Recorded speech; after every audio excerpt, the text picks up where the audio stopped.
Halo adik-adik, jumpa lagi dengan kakak dalam pembahasan materi biologi SMA adik-adik. Pada pembahasan materi kali ini kita masih membahas tentang konten yang terkait tentang struktur hidung adik-adik. Jadi hidung ini adik-adik perlu ketahui sebenarnya kurang lebih panjangnya itu mencapai kurang lebih sekitar 10 cm loh adik-adik. Nah, seperti ini.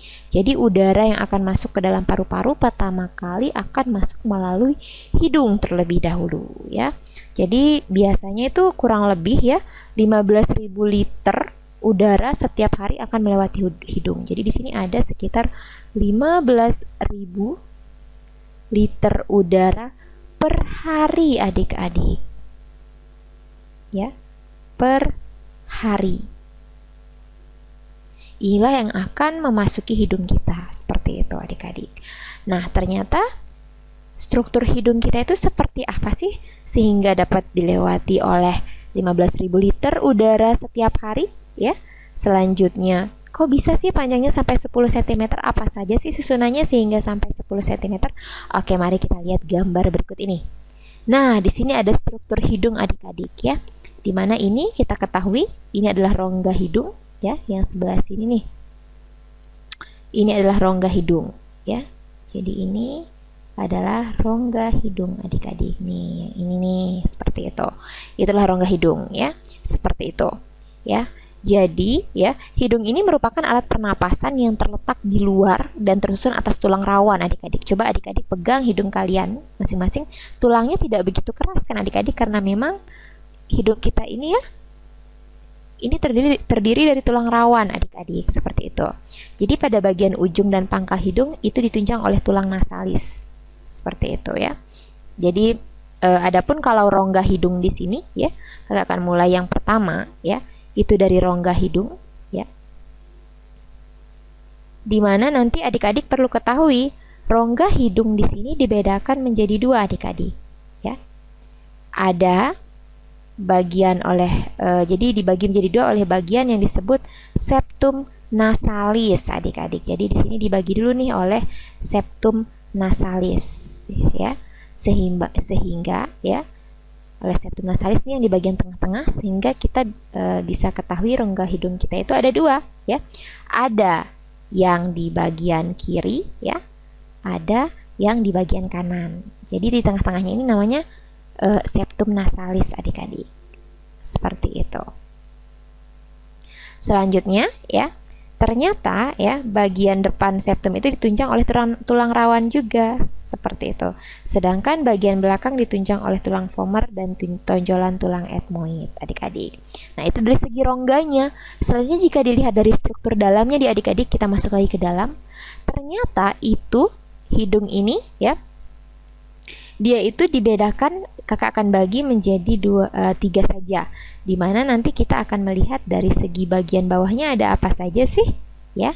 Selanjutnya nanti setelah bagian bawah ya, nanti pada bagian atasnya ada apa saja, nanti kita lihat ya, bagian atas ada apa saja, dan nanti juga bagian samping ya, bagian samping ada apa saja, atau mungkin bagian samping ini sering kita kenal dengan istilah bagian lateral adik-adik, seperti ini.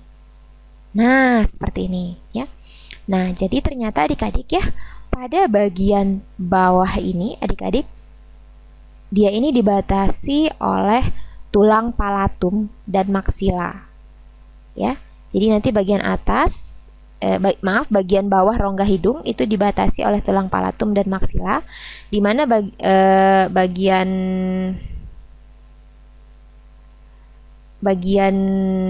ini ya, jadi di sini sekali lagi oleh tulang palatum ya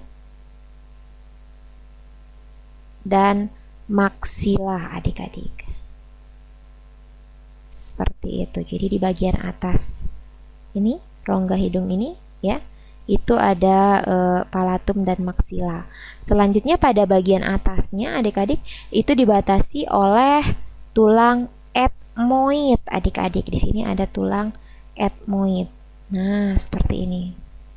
Kalau di bagian bawahnya nih, lantai dasarnya di sini nih, yang sebelah sini ya, Ini adalah bagian bawahnya.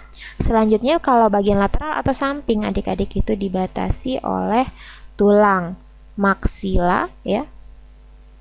Selanjutnya ada tulang concha nasalis inferior ya. Jadi ada concha nasalis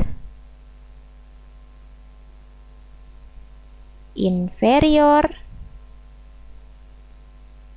dan tulang ya ethmoid adik-adik. Nah, seperti ini. Ya. Jadi, seperti itu bagian-bagiannya. Nah, nanti pada dinding lateral itu adik-adik terdapat 3 tonjolan yang disebut concha nasalis superior, concha media, dan concha inferior. Biasanya melalui celah-celah pada ketiga tonjolan ini, udara inspirasi akan dipanaskan oleh darah di dalam kapiler dan dilembabkan oleh lendir yang disekresikan oleh sel goblet. Jadi lendir juga dapat membersihkan udara pernapasan dari debu adik-adik, seperti itu. Nah, hal yang paling penting pada struktur hidung di sini adik-adik perlu ketahui itu adalah daerah olfaktorius yang ini nih, ya. Ini yang paling penting ya, ada daerah olfaktorius. Mengapa? Karena daerah olfaktorius ini adalah fungsinya untuk mengubah rangsangan udara tadi ya, diubah menjadi, jadi pada daerah olfaktorius ini terdapat sel-sel pembau ya. Jadi dapat mengubah rangsangan yang berupa udara atau bau tadi ya, yang nanti diubah menuju ke otak, dibawa si rangsangan itu menuju ke otak ya, saraf otak pertama yaitu pada nervus olfaktorius, sehingga si otak dapat mendeteksi oh ini adalah bau ini, seperti itu. Yang itu adalah bau itu, seperti itu adik-adik. Jadi daerah olfaktorius ini sangat penting. Biasanya kalau kita menderita influenza atau pilek adik-adik, daerah olfaktorius kita terganggu kesensitifannya, sehingga ketika kita ada bau yang masuk, daerah olfaktorius ini menjadi kurang peka adik-adik. Oke adik-adik, demikian penjelasan kakak tentang struktur hidup. Bagaimana dengan fungsinya? Kita akan ketemu lagi pada konten fungsi hidung selanjutnya. Tetap semangat dan sampai jumpa.